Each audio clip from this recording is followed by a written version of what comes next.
میرے دوستوں محنت کا عمل ہے کہ جتنا اس اللہ کی بڑائی کو بولیں گے، سنیں گے، سوچیں گے، دیکھیں گے تو دل کے اندر یہ بات اترے گی کہ کرنے والے اللہ ہیں۔ آج تو میرے دوستوں صبح سے لے کر شام تک مخلوق سے ہوتا ہوا نظر بھی آتا ہے، مخلوق سے ہونے کو ہم بول بھی لیں، حکومت سے ہو رہا، پیسے سے ہو رہا، فوج سے ہو رہا، پولیس سے ہو رہا، اس سے ہو رہا، اس سے ہو رہا، میرے دوستوں ہر ایک سے ہونے کو بولا جا رہا ہے، اللہ کی ذات سے ہونے کو بولا نہیں جا رہا۔ ایک فضا جو بنی ہوئی ہے ہر طرف، وہ اللہ کے گھر کی فضا ہے۔ اب اس فضا کو میرے دوستوں تبدیل کرنا ہے، اور حضور پاک صلی اللہ علیہ وسلم نے میرے دوستوں اس محنت کو ایک اللہ کی بڑائی کو بولا، اور میرے دوستوں اس کو اتنا بولا کہ ہر ایک کے دل کے اندر یہ بات ہوتی، صحابہ کے دلوں کے اوپر محنت کر کے اس بات کو حضور صلی اللہ علیہ وسلم نے ان کے دلوں کے اندر بٹھایا کہ تمہارے مسئلوں کا حل اللہ کے پاس کسی کے ہاتھ میں کچھ نہیں،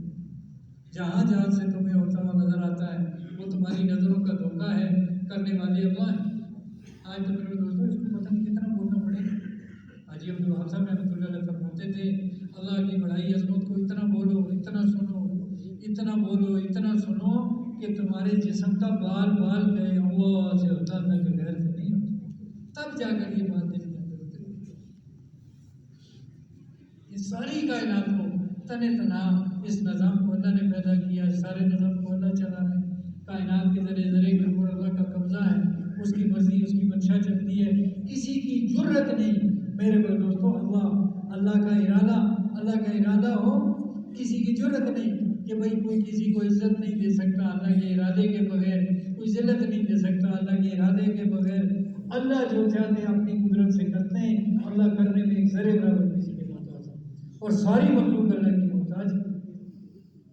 اس کو میرے دوستوں بولنا ہے اور اسی کو سننا ہے اور اسی کی فضا بنانا ہے۔ باہر تو انسان نکلتا ہے وہاں تو یہی فضا بن رہی ہے، صبح سے لے کر شام تک، شام سے لے کر صبح تک اسی کو بولا، اسی کو سوچا۔ بچے سے پوچھو کہ بھائی روٹی کون دیتا ہے، وہ کہتا ہے ماں دیتی ہے۔ ماں سے پوچھو کہ میرا شوہر کما کے لاتا ہے، میں اسے پکا کے دیتی ہوں، شوہر کہتا ہے کماؤں گا نہیں تو کھاؤں گا کہاں سے۔ میرے دوستوں شروع سے ایک ذہن بناؤ، یہ جتنے اسباب اللہ نے پیدا کیے میرے بھائی دوستوں، یہ تو امتحان کے لیے اللہ نے پیدا کیے، اسباب کے اندر لگنا ہے، لیکن یہ سوچو کہ میرا امتحان ہے، میں اس سبب کے اندر لگا ہوں، میری نظر کس پہ جاتی ہے؟